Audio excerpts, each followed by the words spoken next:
Moderniser les hôpitaux, améliorer la qualité des soins et de l'accueil et répondre aux attentes des citoyens, tels sont les enjeux de la réforme hospitalière, désormais entrée dans sa phase décisive. Ce mardi 14 octobre, le ministère de la Santé et de l'Hygiène publique, Dr Ibrahima Sy, a réuni les principaux acteurs du secteur pour tracer ensemble la feuille de route finale.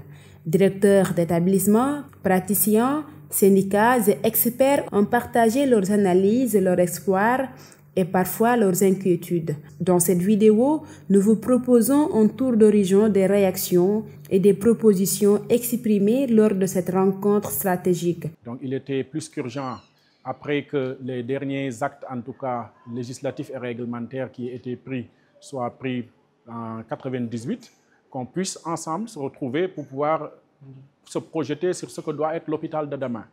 Il est à constater que l'hôpital public aujourd'hui, en 2025, est devenu une structure qui ne satisfait aucun des acteurs présents, à savoir nous les travailleurs, les praticiens hospitaliers, mais aussi les usagers de nos structures hospitalières.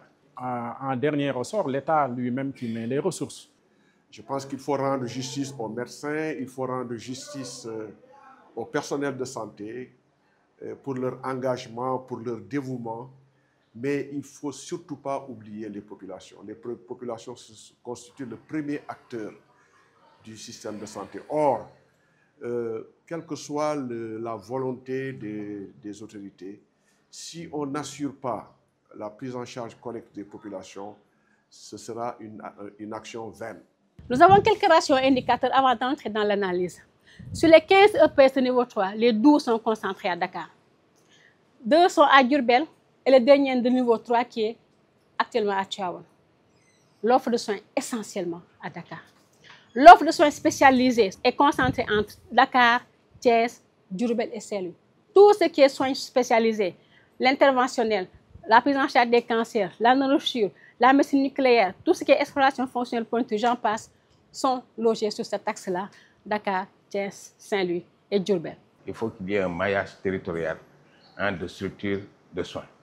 C'est important. Je pense qu'il faut aller dans le sens de couvrir totalement le territoire national, ce qui apportera vraiment une équité et une égalité des chances au niveau de l'accès aux soins. On a un problème d'accessibilité des soins, géographique, technique, financière, etc.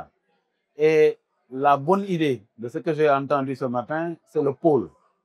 Parce que pourquoi le pôle? Parce que le pôle va résoudre tous les problèmes. Aujourd'hui, nous sommes à l'ère où nous devons faire en sorte que les hôpitaux puissent être réconciliés avec les populations. Donc ça, c'est un aspect très important. Nous devons nous lancer dans des contrats de performance. Nous devons faire en sorte que les soins qui sont retrouvés au niveau des établissements publics de santé puissent être des soins de qualité accessibles à toute la population. L'autre aspect, c'est en parlant d'infrastructures, en parlant de ressources humaines, il faut parler des ressources financières. Des ressources financières. Vous savez, les hôpitaux, on a parlé des dettes des hôpitaux de 44 milliards, c'est énorme. Mais moi, je vous donne un exemple, un hôpital qui a 1128 agents.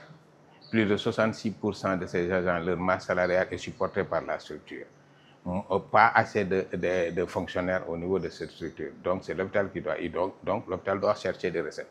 Et dire aussi que dans ces hôpitaux, il n'y a que la subvention d'exploitation, il n'y a pas de subvention d'équilibre. Parce que la comptabilité analytique qui devrait être faite n'est pas faite.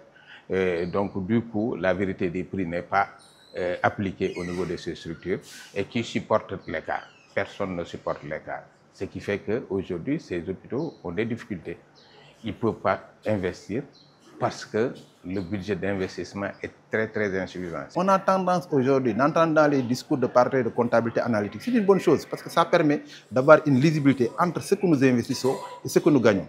Mais il faut que les gens fassent attention à ne pas tomber dans le piège de la recherche de l'argent. L'hôpital n'a pas été bien accompagné financièrement parce que les subventions donc, ne sont pas suffisantes.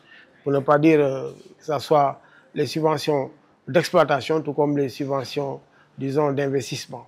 Donc ça a posé problème. Les ressources humaines aussi, parce qu'on a hérité d'un hôpital où il y avait des fonctionnaires, il y a des fonctionnaires, des militaires, des universitaires et des bénévoles qui sont devenus des contractuels. Mais tout cela devait être donc mis ensemble par un statut du personnel. Pour prendre l'exemple des internes, le concours qui se fait depuis 1958 et jusqu'à présent, il n'y a pas un statut clair de l'interne. Et je peux dire la même chose pour également le docteur en spécialisation. C'est important de prendre en considération ces ressources humaines parce que c'est les futurs spécialistes qui doivent quand même prendre en considération cette population donc, dans le but d'un système performant mais également de qualité. Il y a certaines questions qui ont été soulevées. Ils concernent les rapports qui existent entre les établissements publics de santé et les universités, et notamment dans la mise en œuvre de la convention hospitalo-universitaire.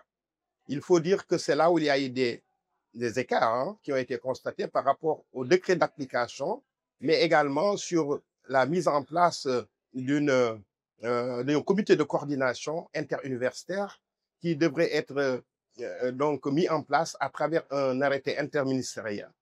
Et je pense que le fait de mettre en œuvre la convention interuniversitaire devrait régler beaucoup de problèmes, le statut des enseignants dans les établissements publics de santé, mais également la question des internes et des DS. Pour le statut du personnel, bon, il a été signé, donc le décret a été signé en 2016 et jusqu'à présent, ce statut n'est pas appliqué. C'est pourquoi il y a des problèmes dans l'unicité du commandement, parce qu'il y a des agents qui ont comme le directeur, comme chef, et qui ont aussi d'autres chefs en dehors du directeur, tels que les militaires, les universitaires, etc. Donc ça fait quelque part un désordre. Alors, la recommandation phare, elle va avec beaucoup de respect aux plus hautes autorités de ce pays, à savoir le président de la République, mais aussi le Premier ministre. Il faut que dans l'arbitrage, dans les arbitrages budgétaires, en tout cas pour ce qui est du budget 2026, qu'on sente carrément le système de santé, le secteur de la santé comme un secteur prioritaire. Et ça, la démarche la plus parlante, la plus éloquente, c'est les allocations budgétaires. Il faut que le système de santé puisse se sentir en tout cas priorisé par rapport à l'allocation des ressources du pays. C'est la recommandation phare que le SAMES a toujours eue et que nous réitérons. Le deuxième point, on nous a toujours dit qu'il fallait centrer le système autour du patient. Je pense que c'est une très mauvaise démarche parce qu'il faut des personnels de santé épanouis, compétents et engagés. Et pour être épanoui, il faut qu'on pense à toi. On ne peut pas demander à quelqu'un de se sacrifier toute sa vie au gré du patriotisme, au gré des populations, sans pour autant avoir en retour quelque chose qui lui permet de travailler correctement, de s'épanouir dans son travail, mais aussi de s'occuper de sa famille. Donc ça, je pense que les pôles territoires pourront aider à la réalisation de ça. Il y a deux leviers. C'est le recrutement du personnel qualifié, mais aussi c'est d'augmenter les moyens et les subventions de ces structures hospitalières et définir les critères d'allocation budgétaire. S'appuyer sur les ressources humaines. S'appuyer sur les ressources humaines, c'est faire en sorte aujourd'hui de pouvoir recruter du personnel qualifié, mais aussi sur la base de l'équilibre lié aux normes sanitaires, en termes de nombre de lits, en termes de spécialistes.